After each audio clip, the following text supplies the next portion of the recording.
Hello and welcome to the Knowing Self, Knowing Others podcast, where we discuss self-aware leadership with thinkers from around the globe. I'm your host, Nia Thomas. Join me as we talk to today's guest. I'm delighted to introduce Loren Rosario Maldonado to the episode today. Loren is an executive coach, author, and thought leader specializing in leadership and cultural intelligence. With over 25 years of experience, she's helped build high performing, inclusive teams across industries. Her book, Becoming the Change, The Power of Cultural Intelligence, explores how CQ fosters personal and professional growth. As host of the Choice Chats podcast, Loren shares insights on transformative leadership and embracing diversity in impactful change. Loren, it's brilliant to have you on the show. Thank you so much, Nia. I'm so excited to be here and share some insights with you. I appreciate the invitation. Wonderful. Well, start by telling us then, what is cultural intelligence? I like to think of cultural intelligence as a passport. It's a passport for global communication and collaboration. It's really a framework that helps you understand and relate and connect with people who are different. So, if I'm in the workplace and I want to talk to my team about cultural intelligence, where do I start that conversation? That's a great question. I always encourage people to start with a step before. Start with yourself. Understand your history, your lived experiences, and how your beliefs came to be what they are, how your preferences came to be what they are, and how all the different areas of your lived experiences contributed to that. Because before you can speak to your team about this, you need to look in the mirror and really understand all parts of you. And only then can you appreciate how all those different parts make up who you are and what your preferences are. So then you can go on and speak to your team about how this framework supports collaborating in the midst of all those differences. There is no right or wrong way. These are just different preferences and beliefs that people have. So, from what you said there, it feels like self awareness really is the place where you need to start with this. Am I right in thinking that? 100%. You are spot on. You have to begin with yourself. But same with anything we do in life, right? If you don't start with yourself and understand the different components of who you are, you can never collaborate with another um, for professional or personal growth. So it always starts with yourself. What's your experience then of working either with individuals or teams where they don't have that self awareness of their cultural background, cultural positioning, or maybe cultural bias? That's a great question. I have been in those situations, and I can tell you there are two things that will lead the way to creating more connectedness. One is humility, knowing that there is no right way. I will never have all the answers, nor will I ever. And that sort of frees you up to then lean in with curiosity, right? Because all of a sudden, you're kind of deleting everything that you know. And that then allows you to be curious about different perspectives, what you're being told. Obviously, at work, and I've been there, it's much more difficult to do because there's things going on at warp speed, especially now more than ever, right? The world of work, everything is moving at unprecedented speed levels. And so, even more reason why we need to tap into humility and be curious and pause, even if it's 1 minute, to just listen and listen with curiosity as opposed to humility. What does this look like in the real world, right? Because we love theories, and I know that academics tend to be very, kumbaya about these things. But if you are in the midst of a busy day and you have 50 people trying to vie for your attention, pausing allows you to create space, even if it's 1 minute, to hear, actually listen to what you're being told, And then you can come at it with curiosity. If someone says to you, I I am so upset because of XYZ, pausing allows you to hold anything that comes to mind, any thought, any any action, anything, and it frees you up to just ask a question. Tell me more. You're activating curiosity in that moment, and it frees you up to actually see the person in that moment, hold their space, even if there's all these different things going on around you. That's so interesting. I have a 9-pointed self-aware leadership compass, and what you've talked about there, authenticity, humility, adaptability, listening, and reflection, all of those, we've got 5 directions of the compass right there. So there is definitely that overlay of start with self, start with understanding, and then start to understand your impact on others and how you can change your behavior to work with others. So, how has this journey that you've been on in exploring cultural intelligence really shaped your growth, your leadership journey? What has it meant for you? It changed everything to the point that I had to write a book because suddenly I realized that a lot of my beliefs and preferences, both at home and at work, were shaped by not only my lived experiences, but my cultural history. And as a second generation immigrant, I may not have been born in the Dominican Republic, but my parents were. And they passed on a lot of those beliefs to me. And those beliefs were shaping many different aspects of my personal and professional relationships. And you and I both know, and your audience does as well, when it comes to leadership, it doesn't matter what your title is. We know a lot of leaders who lead without ever getting the title. Okay. So understanding how those beliefs that were passed on to me were layered on top of my organic beliefs then helped me navigate through the different questions that surfaced at the time, which were, is this really who I am as a leader? Is this really who I am as a person? Do I do I really truly have an issue with people who have an accent, for example, when they speak English? Mhm. Or is that something that has been passed on to me?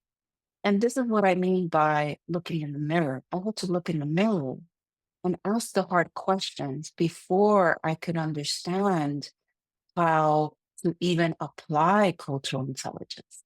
And that process, as as painful as it was at the time, because you are layering, really truly peeling back all those different layers to uncover who you really are as a person, as a leader, and everything in between. And why was that so powerful? Because I suddenly realized I had this neutral framework to help me navigate those questions within a safe environment or what seemed to be safe to me at the time.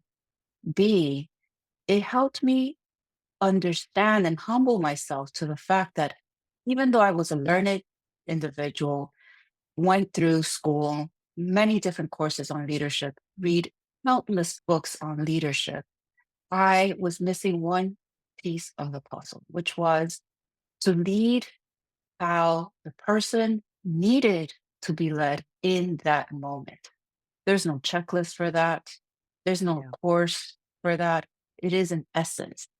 And that's what cultural intelligence instilled in me and still does to this very day.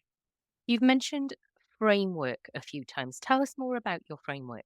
So, my framework, the choice framework, is based on several theories that impact us every single day. One, the primary driver of this is cultural intelligence. It has four capabilities: cultural intelligence, your drive, your motivation, your cognitive ability to plan and strategize, but also the knowledge that you are integrating as you grow in this process.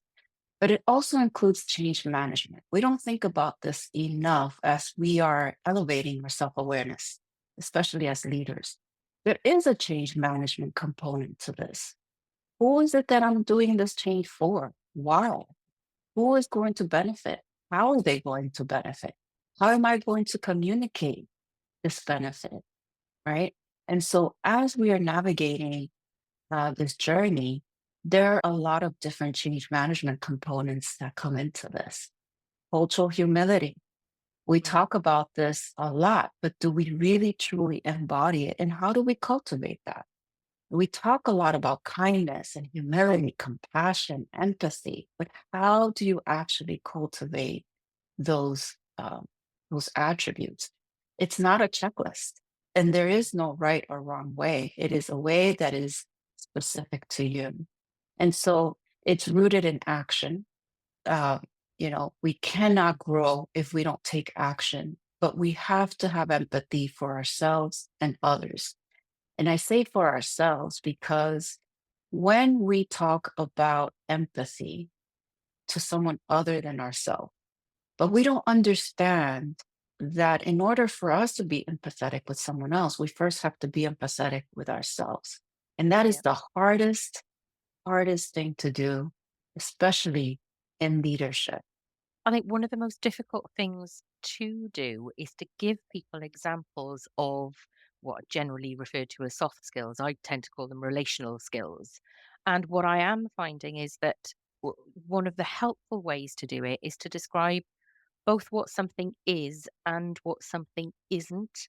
And that's something that came through in my research. People would describe empathy is when somebody does this. They could probably tell me in more detail and more examples by saying somebody is not empathetic, and I can tell you how because they did this or they omitted to do that. How are you describing those actions to others? Fantastic question. And you're right. People always lead with what didn't Yes. happen. I like to really tap into the possibility. When I'm working with coaching clients, we really tap into what is possible as that empathetic leader. You are empathy.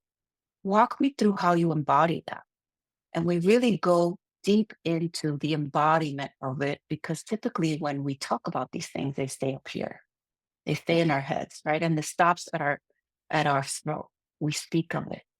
But when you act it out in a neutral and safe environment, you're all of a sudden tapping into what's possible, right? I like that description. Mhm. We try to describe things in terms of what we do, but the way you've described it there by embodying it, it's how we do the things that we do.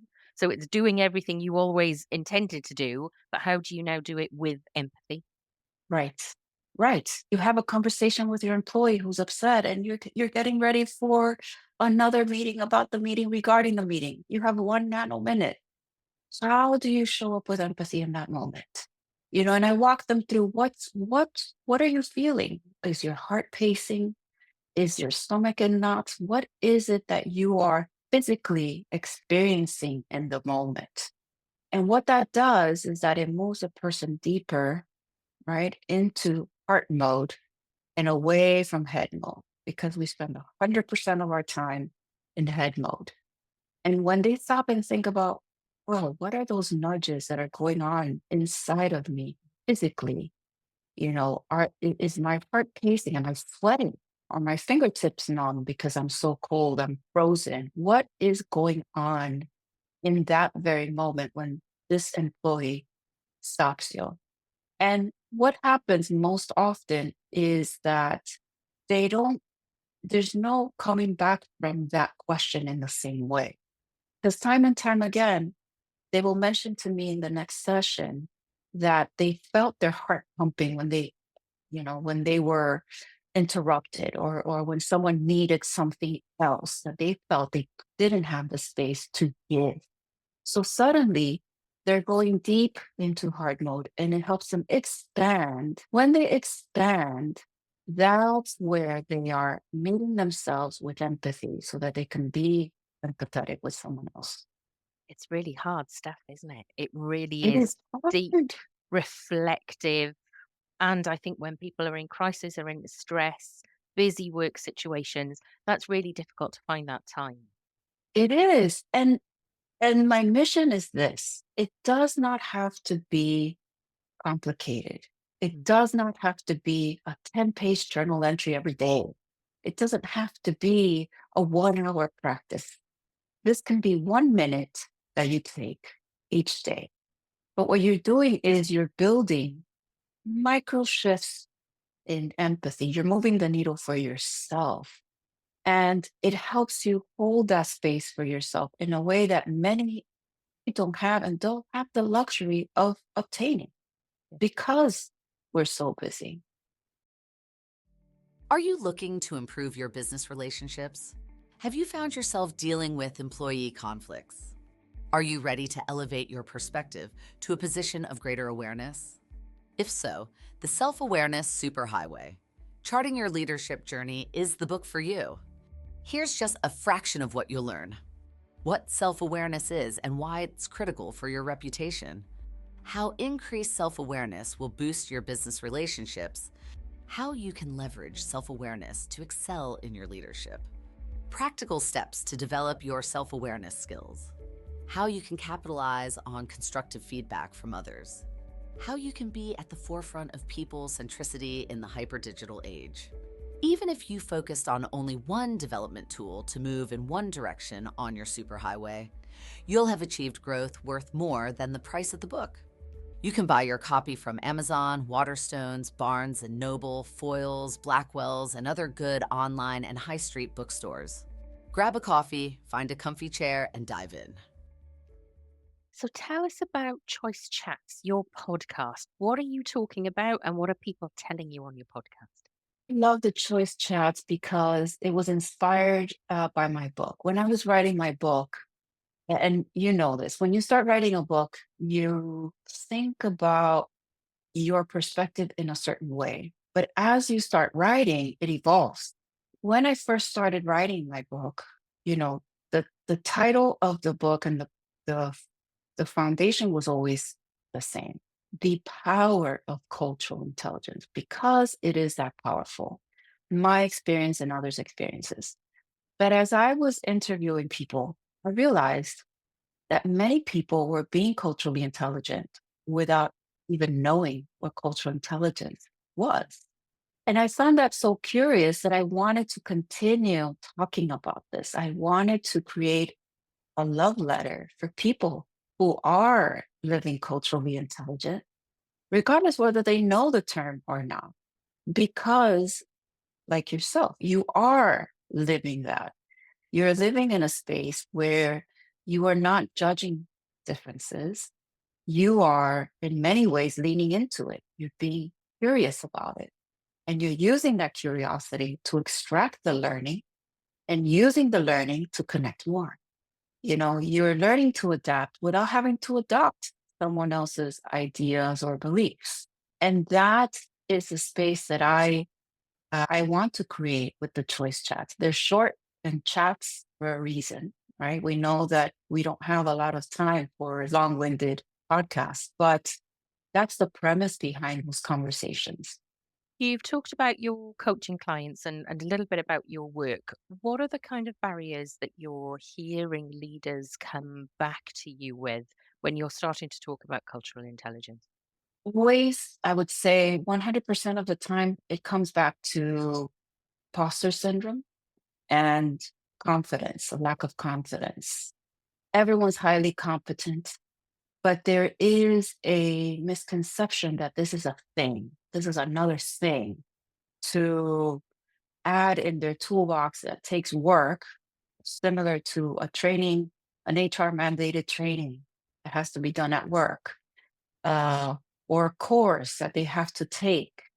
And so working with multicultural leaders helps me navigate that in very simple but actionable ways. So when they come, it's interesting.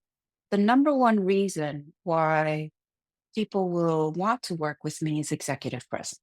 That is the number one driver. And time again, we uncover that executive presence in and of itself is a very broad term. Two, multicultural leaders face different challenges when they are when they're developing their perceived executive presence, which is fueled by imposter syndrome and a lack of confidence. Learning a new language or navigating corporate in a new country or navigating corporate politics when there are aspects of your identity that have to remain hidden for your perceived safety. There is a lack of confidence because there are not very many opportunity for those who don't fit a certain mold. So how do you establish perceived executive presence? And I call it perceived because it is very subjective. It is, subject to the person who is judging your executive presence or your stakeholders. So how do you navigate those nuances while still preserving your identity, all aspects of your identity? So if you can make recommendations to teams and or leaders, what are their key go-tos to talk to others about cultural recognition and cultural support and cultural awareness? Where do people start in having that conversation if they are being challenged in the workplace and they're trying to maintain that momentum? I would say if you're facing resistance in the very beginning, begin embodying it. Don't talk about it as much as embodying it. What does that mean? If you are in a meeting and you have diverse viewpoints, invite them all in and turn it into a brainstorm. If there is a difference in how people want to approach work, lean into that and ask more questions than you are giving answers, right? So that's how you embody this. Tell me more about that. Is that how you prefer to uh, to navigate this project? Where is the navigation coming from? Is this something that you have found to be more effective for you? Is this something that you learned from somewhere? Where is that coming from? You're extracting more of the person into the task at hand as opposed to imposing the task into the person. So the more you do this, the more you are practicing culturally intelligent leadership, and people will become curious about that pivot, that shift. You're asking questions about the knowledge, you're asking questions so that you can plan more effectively with teams or with an individual. We know that conflict is probably the number one issue in the workplace, and it almost always comes from a lack of understanding. So when you are embodying cultural intelligence, you're looking to understand before getting to an answer. And so the way you flex this muscle is you ask time and time again, tell me more about that. What leads you to this conclusion? That's curious. That's not how I thought of it. Walk me through the differences here. You see, so you're leaning into curiosity with humility, but you're also creating a space for bidirectional feedback. You're creating dialogue. And that's the essence of cultural intelligence. So that you're using this knowledge to motivate yourself, but motivate others to ask questions. And it just becomes this flywheel of all these different connecting points that help you develop cultural intelligence in others without having to actually say the words cultural intelligence.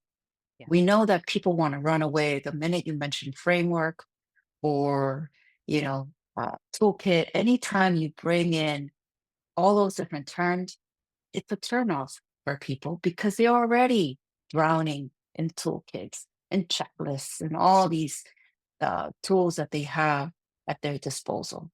I'm really thinking about the different terms that you've used. You've talked about humility and you've talked about confidence and curiosity. It feels like there is a lot that we need to do to break down the ego because we have this sense of, well, I must be right.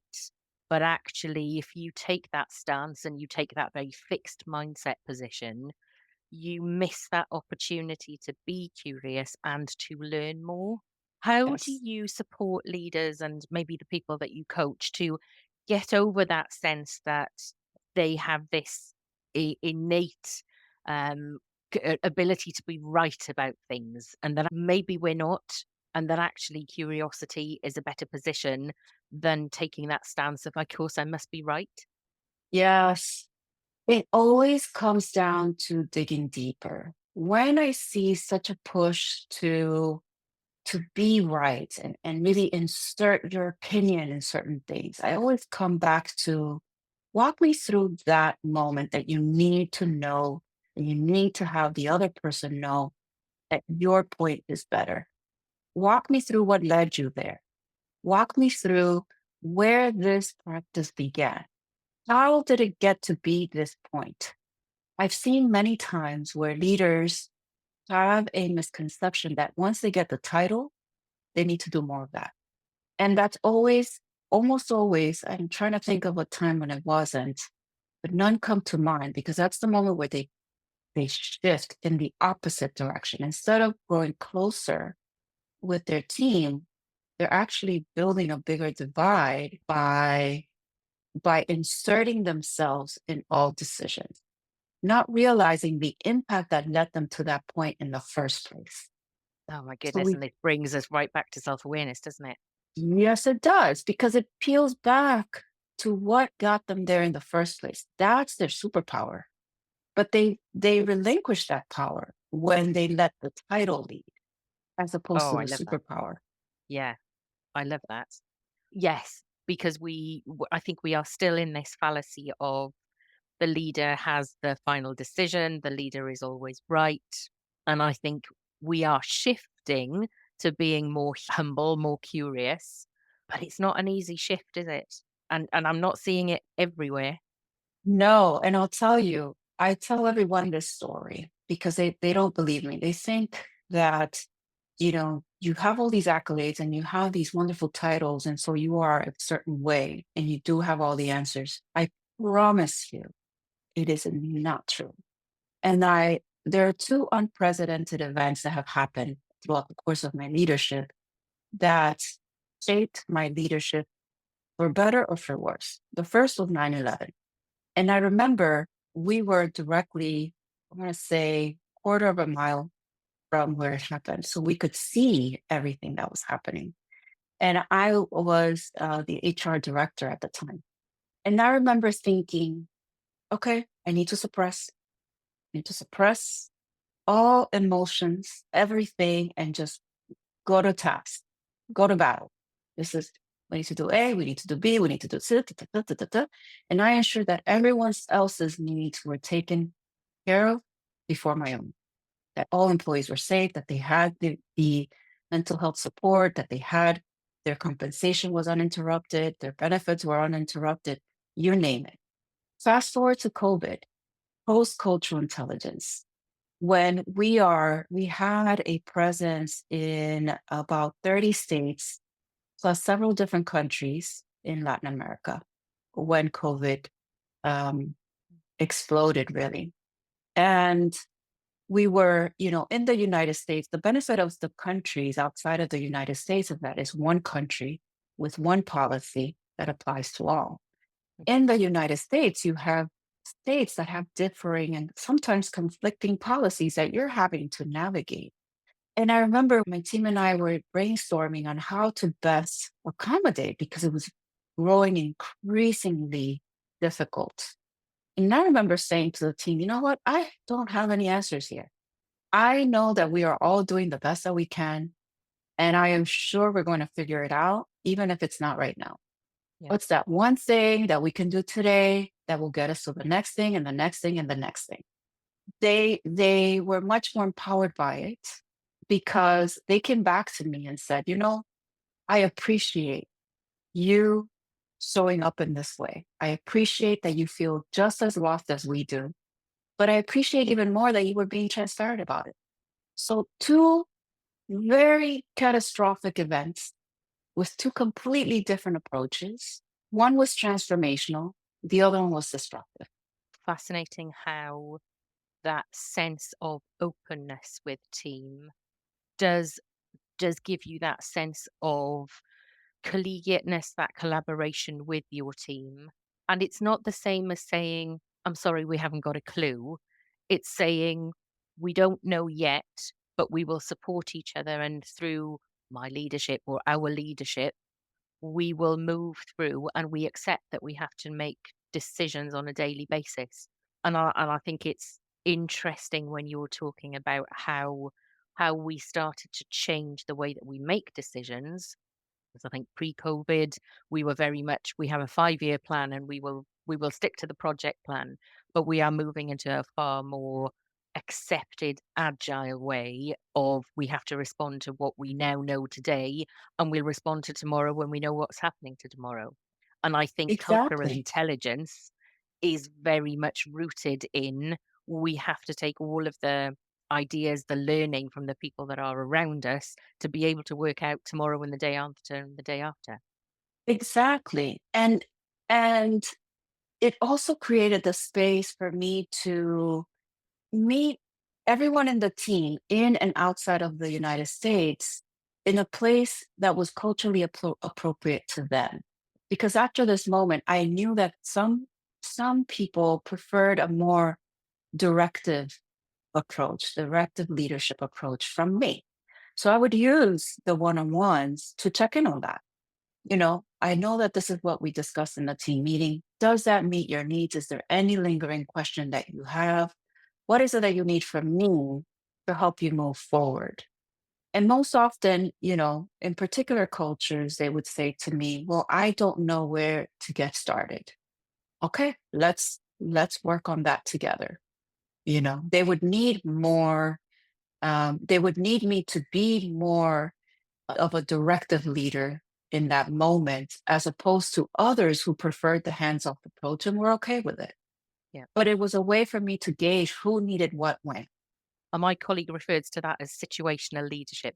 And I think Yes, that understanding of being responsive as a leader in a different situation and knowing people well enough to understand your impact on others to be able to respond is something that you have to work on every day.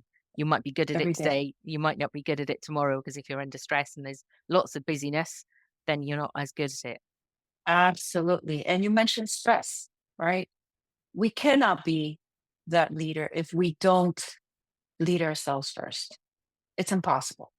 And self-awareness starts with looking in the mirror for that reason, right? We are all under a severe amount of stress. There's good stress, but there's unnecessary stress because of the uncertainty. So the more we show up for ourselves, even if it's that 1 minute, just 1 minute, the more we can do that in any given situation. Lauren, before you go, tell us a little bit more about your book and where can people find it? Yes, my book, Becoming the Change, is available on Amazon. And you can, find it there. It's been there and will not go away. Uh, Kobo also sells it, but Amazon is the most popular space for it. We will make sure that there is a link in the show notes. So if people pick up your book, what will they find inside? They will find stories of people who have applied cultural intelligence in very nuanced ways, both at home and at work. But it helps you learn to develop your own cultural intelligence and really help you navigate the questions that come to mind as you're developing cultural intelligence, and also resources where you can learn more about cultural intelligence and the Cultural Intelligence Center as well. Amazing. Well, we will make sure that our listeners and our watchers can access your book. And where will they find the Choice Chats podcast? You can find it on YouTube. You can find it in Spotify and Apple Podcasts as well. Amazing. We will make sure that that is also in the show notes. Lauren, it's been really interesting having a conversation with you. I'm so glad you were able to join me. And for people who are watching this on YouTube, you really need to check out Lauren's background because it is beautiful. So if you are listening on Apple Podcasts or Spotify, then you may want to hop over to YouTube. But for now, Lauren, it's been brilliant. Thank you for joining me. Thank you so much, Nia. It's been a pleasure. Thank you for joining me on today's episode, where we aim to develop self-aware leaders around the globe to generate kinder, more respectful and creative working relationships through reflection, recognition and regulation. Head over to my website at knowingselfknowingothers.co.uk to sign up to my newsletter to keep up to date with my blog, podcast and book. Looking forward to having you on my learning journey.